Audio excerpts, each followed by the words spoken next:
वंदितांबर परम आराध्य पूज्यवर सदगुरुदेव जी, मुद मंगलमय पूजनीय संत समाज, सम्माननीय भक्त सज्जनों, भक्तिमयी श्रद्धा मूर्ति माताओं बहनों एवं प्यारे बच्चों।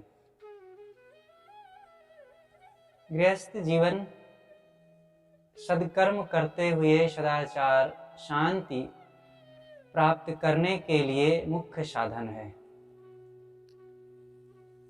साधक गृहस्थी जीवन में रहते हुए अपने कल्याण की दिशा में आगे बढ़े।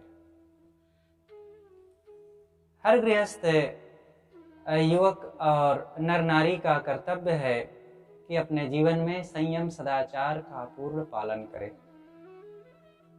मानव जीवन बड़े सौभाग्य से प्राप्त होता है, लेकिन यह सौभाग्य हमें सदाचार पूर्वक सेवा, सत्संग और सद्व्यवहार करते हुए अपने जीवन को सही ढंग से जीवन जीने के लिए मिला हुआ है।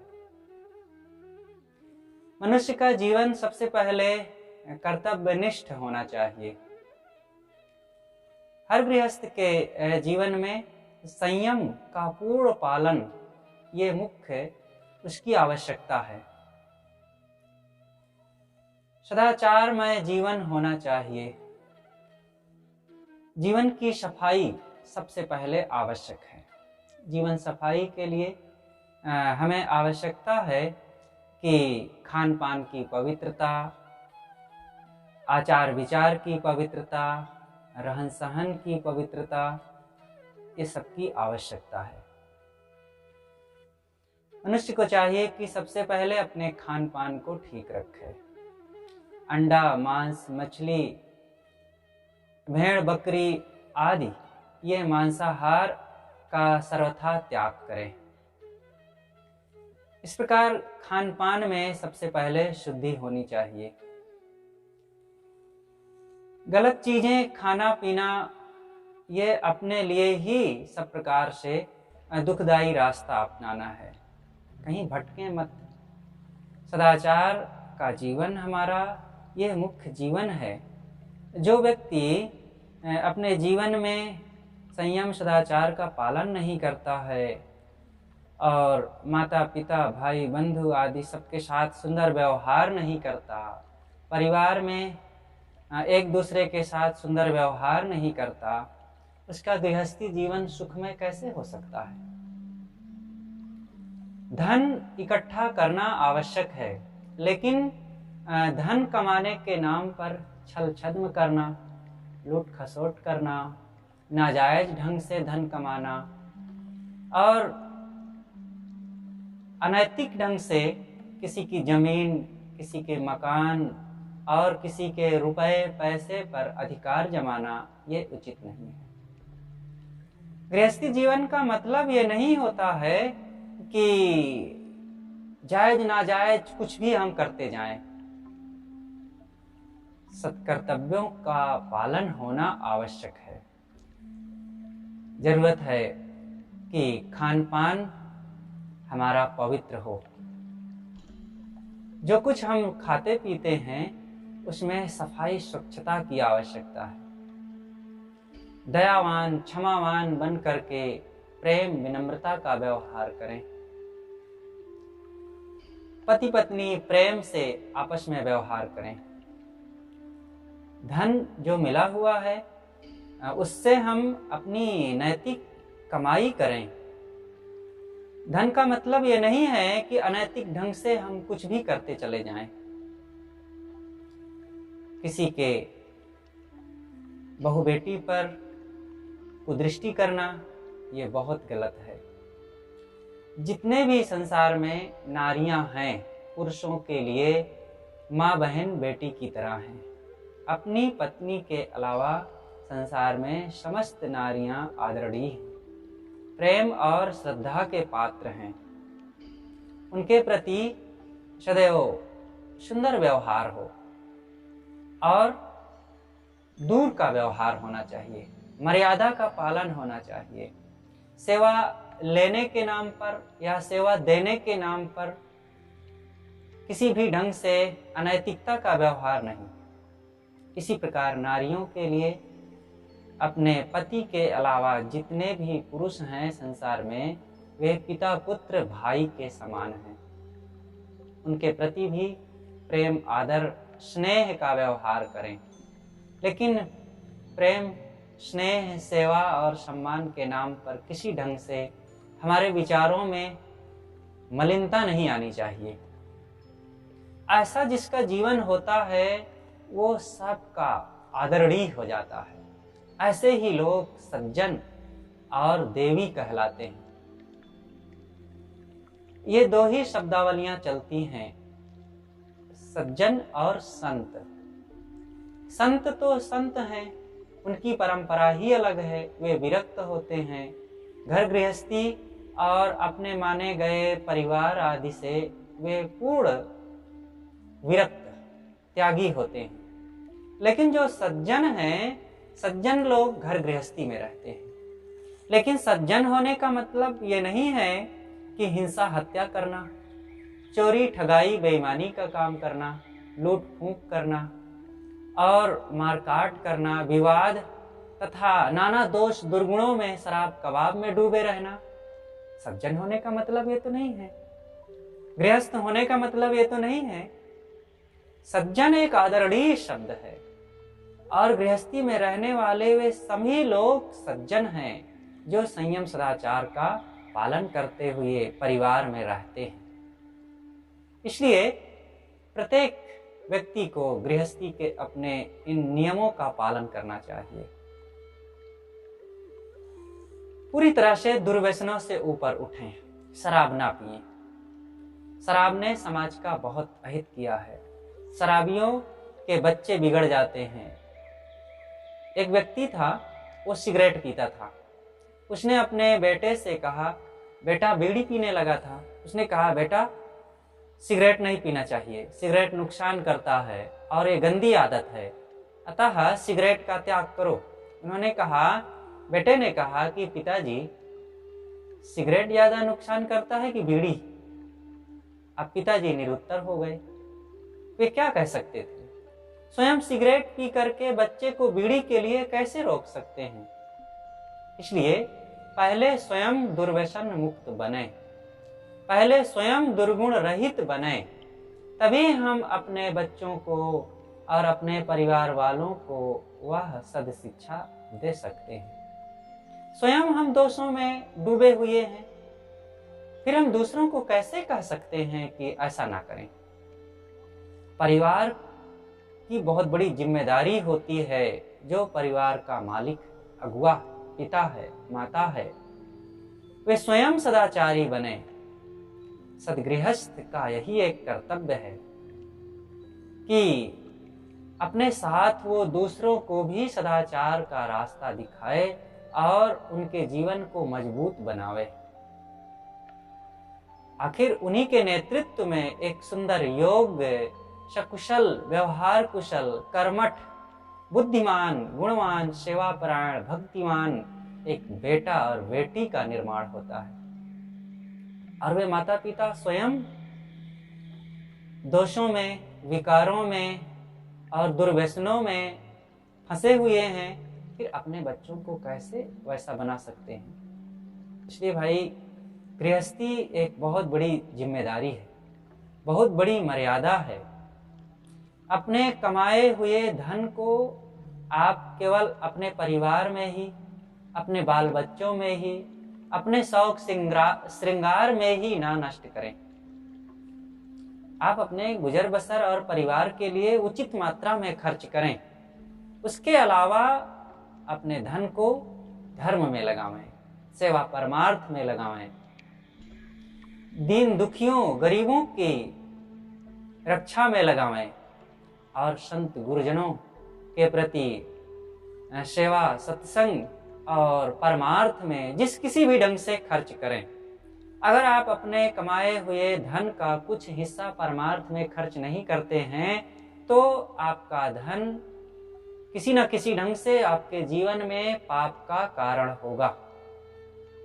इसलिए धन को आप किसी जायज जगह में और उचित ढंग से खर्च करें।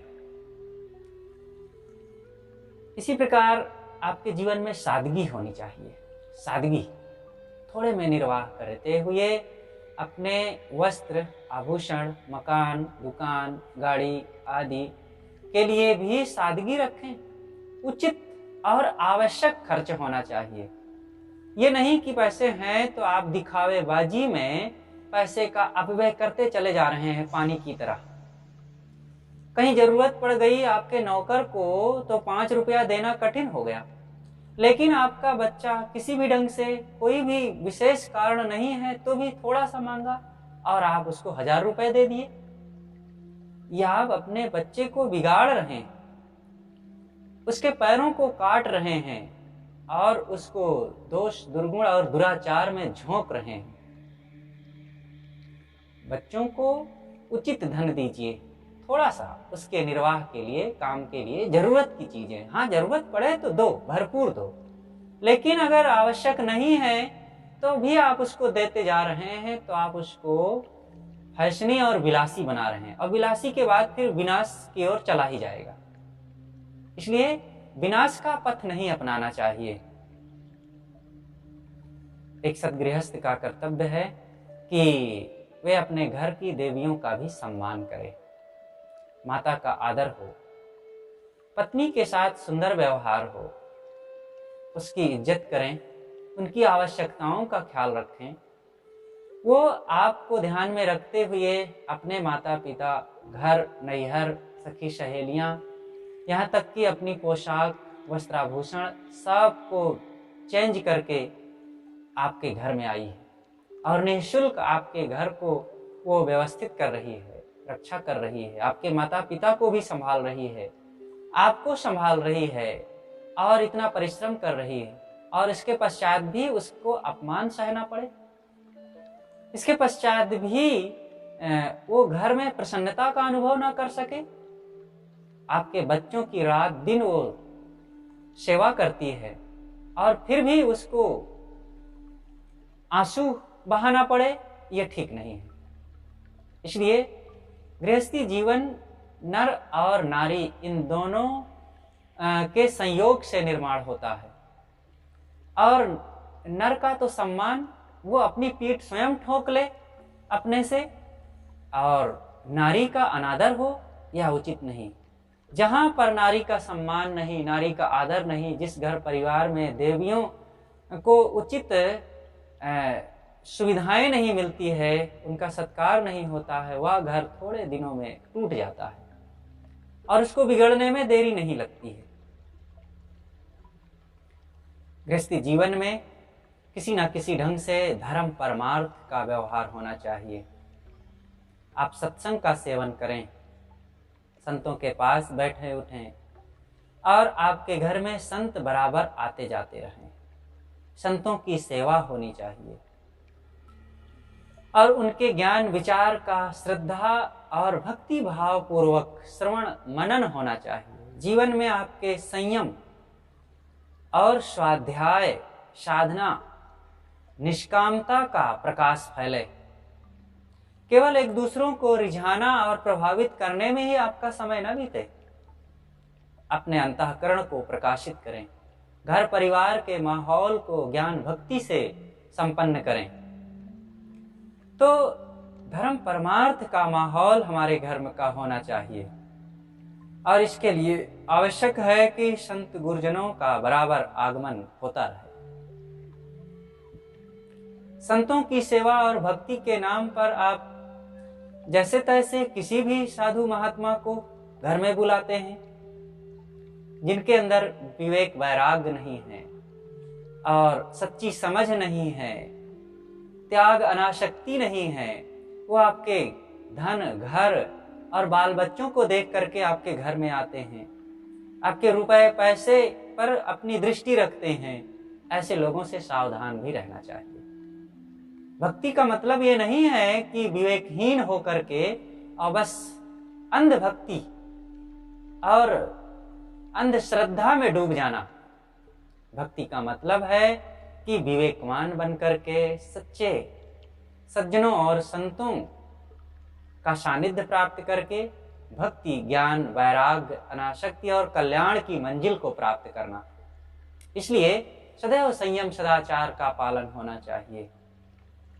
भटके नहीं, अंधविश्वासों में, इन बाबाओं के पंजे में फंसे नहीं कहीं। कितने आज ऐसे ये गुरु कहलाने वाले, महाराज कहलाने वाले, पंडा पुजारी कहलाने वाले जगह जगह बैठे हुए हैं, भीड़ बढ़ाते हैं, और वे बड़े बड़े कहलाने वाले नेता, मंत्री, जज, वकील, प्रोफेसर, इंजीनियर, डॉक्टर, मास्टर आदि लोगों को भी फंसाते हैं। और खूब शौक से ऐसे बड़े कहलाने वाले लोग जाकर के उनके सामने घिघियाते हैं, घुटने टेकते हैं, रुपए पैसे चढ़ाते हैं। आप देहात के, गांव के अनपढ़ और साधारण लोग हैं, आप कितना देते होंगे? आप 150 देते होंगे। लेकिन ये बड़े कहलाने वाले नेता, मंत्री और जज, वकील, प्रोफेसर लोग ये हजारों नहीं, लाखों और करोड़ों देते हैं, क्योंकि इनके पास धन की कमी नहीं है और धन को इन्हें छिपाने के लिए भी जरूरत है। तो सोचते हैं ऐसे बाबाओं को दे देंगे तो हमारा धर्म भी हो जाएगा और हमारा धन भी बच जाएगा। 2 नंबर का धन 1 नंबर का बना लेते हैं, लेकिन ये 1 नंबर का नहीं बन जाएगा। इससे उनको कोई पुण्य नहीं मिल जाएगा। इससे वे बाबा लोग भी सड़ते हैं और आप भी उन्हीं कुकर्मों में, कुकृत्यों में और दोष, दुर्गुण तथा दुराचार में और डूबते जाते हैं। इसलिए कम धन होना बुरा नहीं है, लेकिन अच्छे ढंग से कमाया हुआ धन हो और अच्छी जगह खर्च किया जाए। ऐसा धन हमारे अंतःकरण को पवित्र करता है और हमारे जीवन को सुखमय बनाता है, हमारे बाल बच्चों के भविष्य को उज्जवल बनाता है। इसलिए सदैव अच्छे ढंग से कमाया गया धन हम अपने घर में इकट्ठा करें। साथ साथ सदग्रंथों का अध्ययन होना चाहिए। हर सदगृहस्थ के जीवन, परिवार, व्यवहार में सदग्रंथों का एक महत्व होना चाहिए। अगर आप सदग्रंथ नहीं पढ़ेंगे तो आपका समय तो बीतेगा ही, लेकिन प्रपंच में बीतेगा, बकवास में बीतेंगे और ऐसे में आपका लाभ तो कुछ नहीं होगा। मन की अशांति बढ़ेगी, मनोविकार बढ़ेंगे, मनोविलास में डूबेंगे, कुचिंतन करेंगे और जीवन कंटकाकीर्ण होता जाएगा, कलह से भर जाएगा। इसलिए अध्ययनशील होना चाहिए। ये सदग्रंथ है बड़े काम के होते हैं। सच्चे, विवेकवान, बोधवान, ज्ञानी संतों के जो ग्रंथ हैं वे उनके अनुभवपूर्ण विचार हैं। हम संतों के पास सब समय नहीं रह सकते, संतों को घर में बैठा नहीं सकते, लेकिन अगर उनके सदग्रंथ हमारे पास हैं तो मानो उनके प्रतिनिधि हमारे पास हैं और वे चुपके चुपके, बिना विवाद किए, बिना कलह किए, बिना किसी प्रकार से हमें उलझे और उलझाए हमें ज्ञान का रास्ता बताते रहते हैं। बस हमें पढ़ने की रुचि होनी चाहिए। आजकल लोग अपने खुद नहीं पढ़ते और ना बच्चों को पढ़ने के लिए उत्साहित करते हैं, लेकिन सदग्रंथ पढ़ना सबके लिए आवश्यक है। गुरुदेव जी एक बार एक प्रदेश में थे। जाते समय एक भक्त के घर पर थोड़ी देर के लिए रुकना हुआ। वहां जलपान हुआ, गुरुदेव की पूजा आरती हुई। उस घर का एक छोटा बच्चा था, गुरुदेव जी के पास बंदगी करने आया। गुरुदेव जी ने उससे पूछा कि बेटा कुछ सदग्रंथ भी पढ़ते हो? वो बच्चा तो नहीं बोल पाया, वो पीछे ही रह गया। उसका पिता जोरों से बोल उठा, पहले ही कह दिया, साहब इसको अपने कोर्स की पुस्तकें पढ़ने से फुर्सत नहीं है, ग्रंथ कब पढ़े? गुरुदेव जी ने कहा, अच्छा तो ये रात दिन अपने कोर्स की पुस्तकों में ही डूबा रहता है, टीवी नहीं देखता, खेलने नहीं जाता और अखबार नहीं पढ़ता, अपने मित्रों में बकवास नहीं करता, आलस प्रमाद में समय नहीं बिताता, रात दिन केवल कोर्स की पुस्तकों को पढ़ता रहता है और आधा घंटा ज्ञान की पुस्तकें और जीवन में शांति, साधना, सदकर्म की जहां से प्रेरणा मिले ऐसे विषयों को पढ़ लेगा तो फेल हो जाएगा। गुरुदेव जी ने उस बूढ़े को ठीक से डांटा और कहा कि तुम जैसे विचार के लोग ही इस नई पीढ़ी को, नए जनरेशन के बच्चों को बिगाड़ने के कारण हो।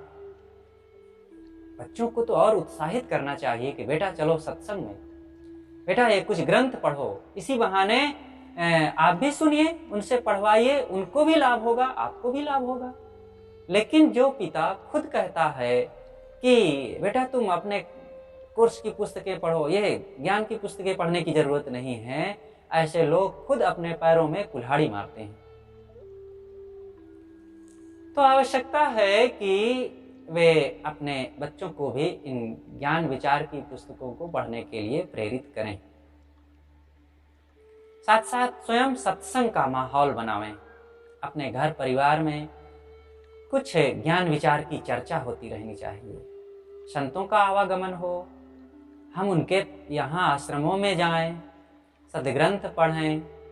लेकिन ये सब चीजें व्यक्तिगत मामले हैं और इन सब से मिलता है लाभ, संत आएंगे तो औरों को भी लाभ होगा। लेकिन दूसरा विषय यह है कि घर परिवार में इसका माहौल तैयार किया जाए, ज्ञान विचार की चर्चा हो।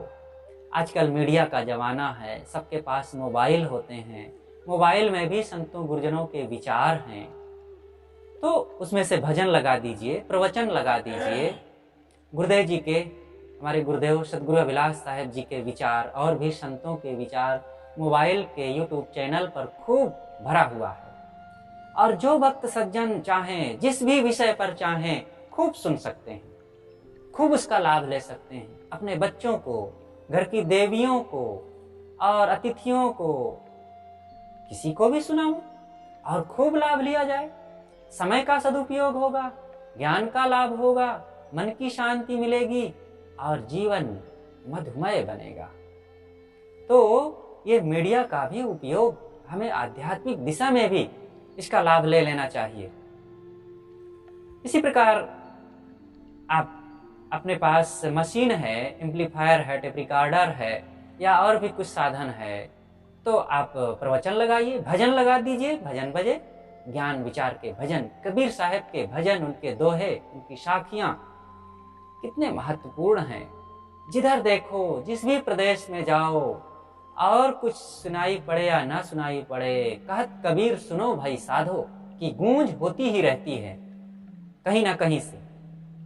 अगर हमारे भक्त इसमें पिछड़ रहे हैं और सदगृहस्थी में इसका उपयोग नहीं करते हैं, तो अपना बनाया ये दुर्भाग्य। दूसरे मत पंथ के लोग, क्या आर्य समाजी, क्या वैष्णव, क्या सन्यासी, क्या वेदांती और क्या जैन बौद्ध के लोग हों, यहाँ तक इस्लाम के लोग भी, हम अनेक प्रदेशों में जाते हैं, वे कबीर के गीत गाते हैं, कबीर के विचार सुनना चाहते हैं और बड़े शौक से उसको पसंद करते हैं। हमारे गुरुदेव जी के विचार दूसरे मत पंथ वाले खूब सुनते हैं। हमको जाना पड़ता है जहाँ तहाँ, अन्य जगहों में उनके ग्रंथ पढ़े जाते हैं और उनके विचार सुने जाते हैं। लेकिन हमारे भक्त लोग इन चीजों में कितना लापरवाह होते जा रहे हैं। ना वे स्वयं इसका लाभ लेते हैं, ना अपने बच्चों को इसके लिए प्रेरित करते हैं, ना बहू बेटियों को इन बातों को बताते हैं। कैसे हमारे घर परिवार का उत्थान होगा? कैसे वे सुसंस्कारी बनेंगे? तो माता पिता अगर घर गृहस्थी में हैं और बाल बच्चों के बीच हैं, तो उनको यह भी जरूरत है कि अपने बच्चों को ये संस्कार दें। आपको बड़ी चिंता रहती है कि हमारे बच्चे धनवान बने, बड़े घर के मालिक, बड़ी गाड़ी के मालिक, बड़ी जमीन, बड़ी प्रॉपर्टी के मालिक बने। लेकिन आपको यह भी एक चिंता होनी चाहिए कि वे अच्छे संस्कारों के भी मालिक बने। अगर उनके जीवन में ऐसे संस्कार, ऐसे विचार नहीं हैं, तो आप उनको बहुत धन दे देंगे, बहुत बड़ी गाड़ी, मकान, जमीन दे देंगे, तो भी तो वे बर्बाद कर देंगे ना। बिगड़ने में, चीजों के नष्ट होने में देरी नहीं लगेगी, क्योंकि उनके पास संस्कार नहीं है, अहंकार खूब है। तो फिर इन कुसंस्कारों की बहिया में वे शराबी, कबाबी होकर, जुआड़ी और कुसंगियों में भटक करके दोष, दुर्गुण, दुर्व्यसन और दुराचार में सबको थोड़े दिनों में नष्ट कर देंगे। आपके देखते देखते वे आपको भी भूखों मारेंगे और स्वयं सड़क पर जाकर के भीख मांगेंगे। इसलिए भाई, पहले से आप संस्कार दीजिए। और फिर बच्चे अपनी कमाई से खाएंगे, बड़े हो जाएंगे।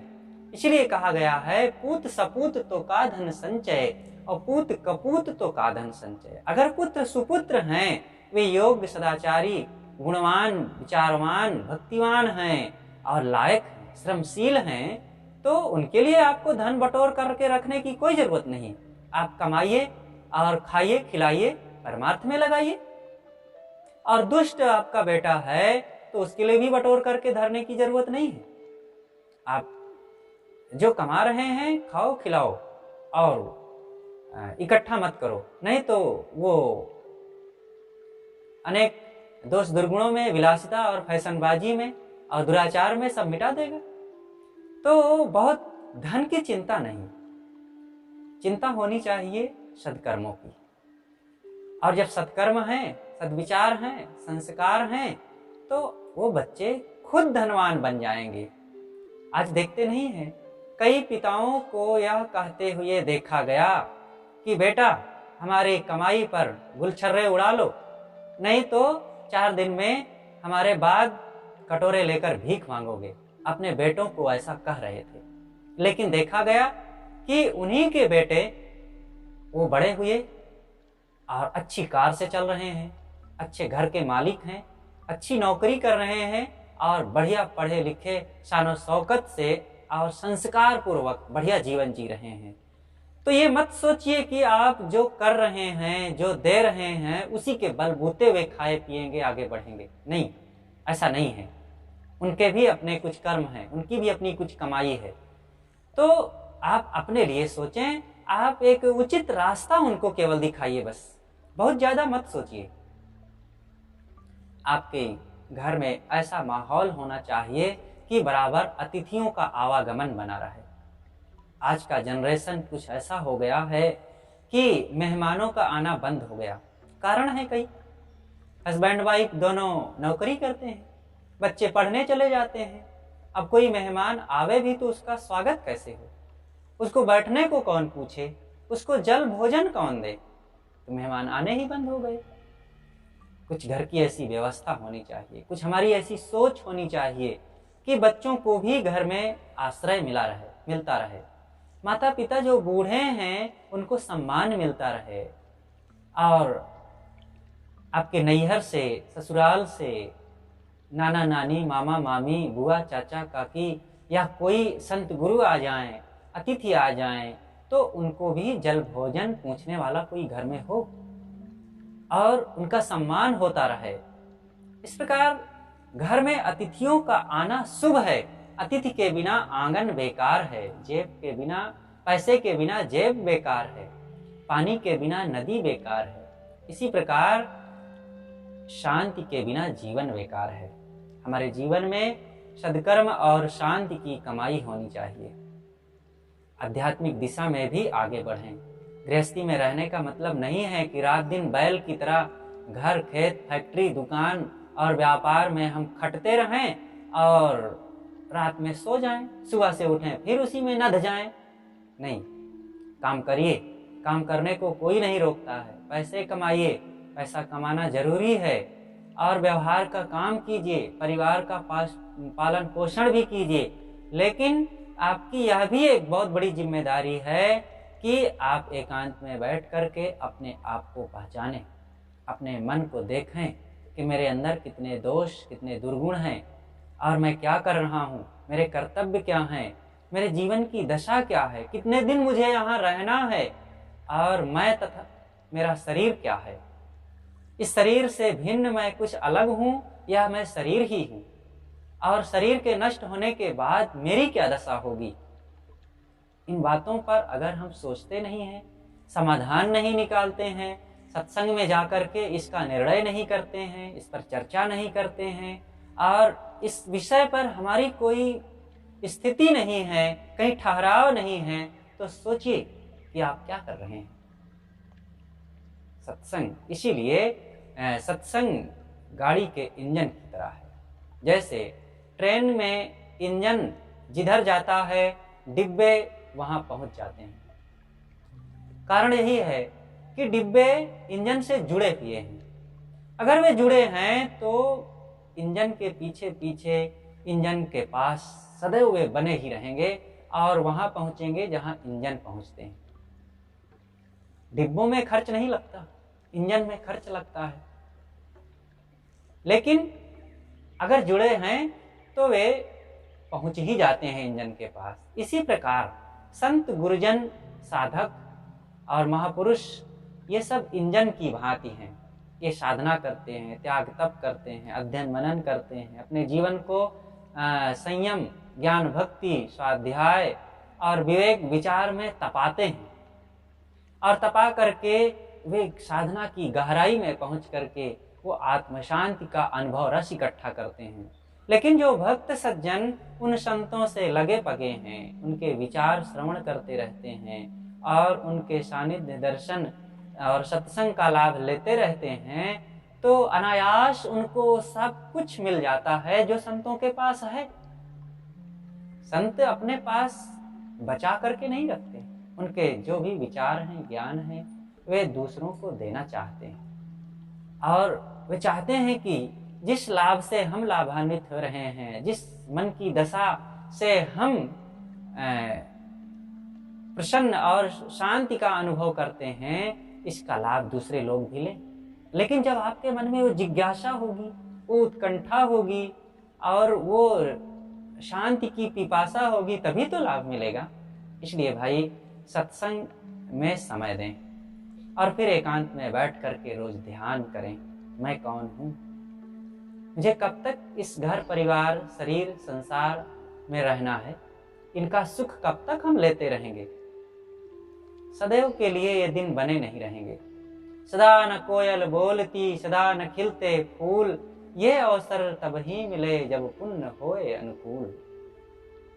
ये थोड़े दिन का समय है, खाए पकाए लुटाए ले, कर ले अपना काम, चलती बेरिया रे नरा, संग न चले छदाम। ये कुछ साथ रहेगा नहीं। इसलिए जो करना है, धर्म, परमार्थ, भक्ति, ज्ञान, शांति, साधना और आत्मस्थिति का काम, मुक्ति, कल्याण का काम आज करें। यह मानव जीवन में ही उसका सुयोग है, सुअवसर है। इसका सदुपयोग नहीं करेंगे तो वो बुढ़ापा, वो रोग, वो असमर्थता, वो लाचारी और एक दिन वो मृत्यु के दिन तो आने ही है। और एक दिन ये सब कुछ मिट जाएगा, कुछ रहा नहीं जाएगा।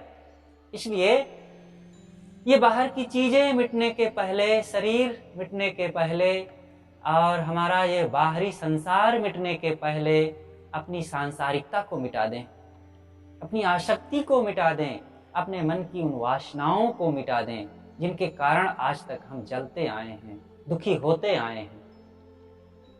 तो एक परिवार में रह करके साधक को कैसे जीवन जीना चाहिए। काफी देर से आप लोगों के बीच मैंने अपनी बातें कुछ देर रखा कि गृहस्थी में रह करके एक सदगृहस्थ का क्या कर्तव्य है, उसको अपने बाल बच्चों के साथ, अपने घर दुकान के साथ और अपने जीवन के साथ, रिश्ते नातों के साथ, संत गुरुजनों के साथ और भक्ति परमार्थ का जीवन, ये सब कैसे जीना चाहिए, इन पर थोड़ी थोड़ी कुछ चर्चाएं हुई और इन बातों का मनन चिंतन होना चाहिए।